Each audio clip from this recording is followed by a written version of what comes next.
একদিকে বর্তমান বিশ্ব চ্যাম্পিয়ন আর্জেন্টিনা, অন্যদিকে ইউরোপের সবচেয়ে ছন্দে থাকা দল স্পেন। প্রশ্ন একটাই, বিশ্বকাপ জিতবে কে, মেসি নাকি লামিন? এই বিশ্বকাপে স্পেন যেভাবে খেলেছে তাতে তারাই সবচেয়ে ভয়ঙ্কর দল। তারা পর্তুগালকে হারিয়েছে, এরপরে বেলজিয়াম, আর সেমিফাইনালে 2-0 গোলে হারিয়েছে ফ্রান্সকে। তাদের সবচেয়ে বড় শক্তি হলো বল দখল, ছোট ছোট পাস, হাই প্রেসিং এবং সংগঠিত ডিফেন্স। প্রতিপক্ষকে খেলার সুযোগই দেয় না স্পেন। অন্যদিকে আর্জেন্টিনার গল্পটা ভিন্ন। তারা হয়তো প্রতিটি ম্যাচে আধিপত্য দেখায়নি, কিন্তু বড় ম্যাচ জিততে জানে। সুইজারল্যান্ড ও ইংল্যান্ডের বিপক্ষে পিছিয়ে পড়েও শেষ দিকে ম্যাচ ঘুরিয়ে ফাইনালে উঠেছে। তবে তাদের মিশরের ম্যাচে বিতর্ক রয়েছে। এই দলের সবচেয়ে বড় শক্তি হলো কামব্যাক মানসিকতা, অভিজ্ঞতা এবং সুযোগ কাজে লাগানোর দক্ষতা।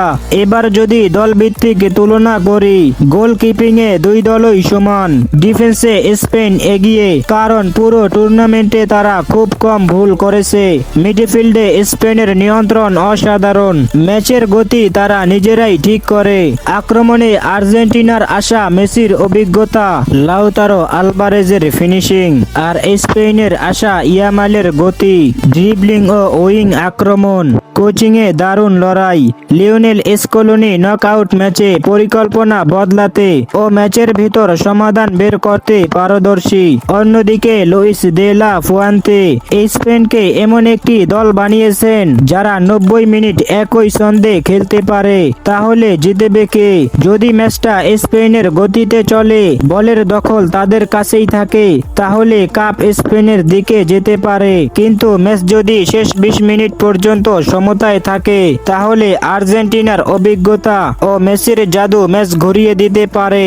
প্রেডিকশন বলে স্পেন 52% আর আর্জেন্টিনা 48%। তবে এটি এমন একটি ফাইনাল যেখানে একটি মুহূর্তই পুরো ইতিহাস বদলে দিতে পারে।